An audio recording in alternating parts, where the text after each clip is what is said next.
Let's start off with where we are with Bitcoin and ETH right now. So they both, it's weird. Like it's been a volatile for those coins anyway, for Bitcoin and Ethereum. It's been a volatile couple of days just because of, I think, reacting to the debate, like the showing from Trump not as positive as many people would have thought. So I think there was some probably volatility over that. And then also the CPI data coming in today. Last week we had the US jobs report. So we're going to get into that macro stuff a little bit, not to a boring level, but there is some really interesting stuff. And we got basically a lot of the details colored in for what we think we can expect here at the FOMC and what we might be able to expect for the rest of this bull market in terms of macro stuff. So that's really good. But ETH obviously still garbage against Bitcoin, just absolutely horrible. I think it's a 0.4 on the ratio right now. Bitcoin's a little over 57K, ETH at about 2350 at the moment. That's where they both are. Again, we've seen them kind of up and down over the last couple of days. Kind of first looking at BTC and talking Bob Lucas, the 4-year cycle master that always likes to troll Hex in his comments and stuff like that. I found it interesting the other day. I saw a not really a thread, but just a post that he made. Lots of people were calling for Bitcoin below 50K. I don't think he was really one of them, but obviously, when the bears are out, they're going to be out in full force. And I think people that have a look at me, look how smart I am complex are always perma bears. That's just the way they are. They think that they know something that other people don't. And then more bearish stuff is coming. It's much easier to be an eternal optimist, But Bob Lucas mentioned the thing about the sentiment too on his thread that he was talking about with Bitcoin and the cycles right now. He was saying that the sentiment was far worse than the chart.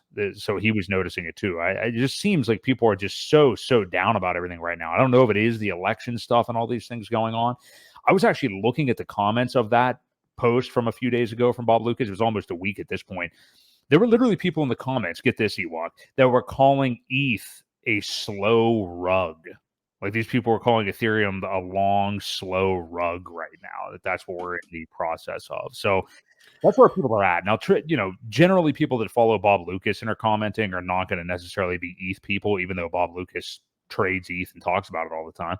But I just found some of that. I mean, just piling on, already seeing all these people that are like, oh yeah, 38K is next for Bitcoin and the death of Ethereum, which, hey, I mean, they're explaining the chart well, or they're explaining what the candles have been well. Ethereum's been dog shit against Bitcoin all year long, but traditionally continuing to say that it's going to plummet even further is not going to be the best move for you. So what do you make of well, Vitalik just did, he's dumped like 3,800 Ethereum in the past, I don't know, a month and a half or something like that. And I have a feeling that's probably what that comment was related to. right? But, as far as the price going back below 50, well, it kind of did back here in August. So, I mean, it dipped down to 48. And now this higher low that we've put in, it still says that this could have possibly been the low part of the cycle here, or this part of the cycle. Obviously, the low was back 15,000 earlier. But I think as far as this dip, we're not really showing a whole lot of strength either. The market or the moving average is down and kind of pointed down. So, there is a possibility the 200 is still kind of topping out. But that 50-day moving average is headed down. So there's a possibility it could go back down. But as of right now, we've made a higher low. I find it funny, though, on the Ethereum price, how, I didn't change this channel that I had drawn way back here. I just keep extending it a little bit.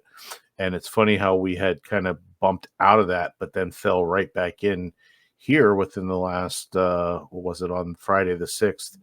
It dipped down and it touched the very bottom of this channel line and started back up. So it's interesting to see sometimes how these support lines eventually play out. I had drawn this back in here, back in May, and just continued it out to where it kind of points out. And I said, well, here we go back into this zone again.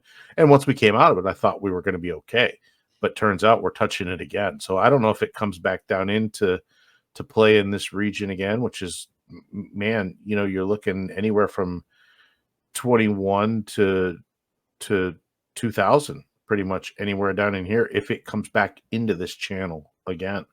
Mhm. So, I don't know that we're out of the woods yet. It seems like, there's not a whole lot left in September, and September is usually a pretty bearish month, Right. historically anyway. So, it could easily get down into here, and like I said, it could dip down into 2000 and then take off. Who knows? That's just a crazy, wild speculation that it does retest into this channel again, but just interesting to look at. Yeah, and even if it did, I mean, that's basically just where it's practically already been there. You know what I mean? Like 2100 is pretty much where we've gotten the wick down to. I mean, well, you see that one major wick right there. That was probably the beginning of August, I assume, right there. Yeah. So Yeah, it was 2114 or something like that was the rough bottom here.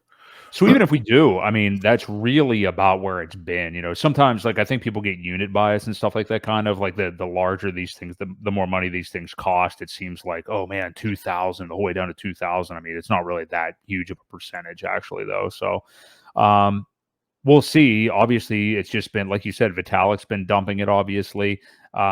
We just got to see if we can get ETH to rebound here eventually, and it may just take when it comes down longer like this. It just means you're going to be waiting a little bit longer, and maybe the move up will be a little bit more violent at that point.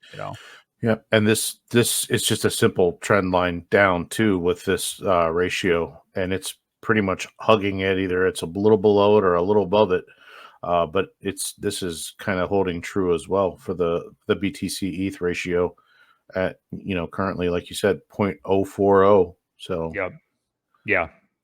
Not good, not great, but again, it just means that the time is going to take a little bit longer, and that's just where we're at right now. So certainly not giving up. And I mean, again, it's affecting all altcoins. So obviously people are watching this stream more so for Pulse chain information and stuff like that, and how Pulse can be leveraged on Ethereum, and that needs, Ethereum success is going to help it go up. Well, that's true for the altcoin index. I mean, like nothing's going to do well if Ethereum isn't doing well, and Ethereum, you want Bitcoin obviously to do well too. It's having a rough couple of months also. So Fast Abdul's asking for an exact date and time. So I mean, geez.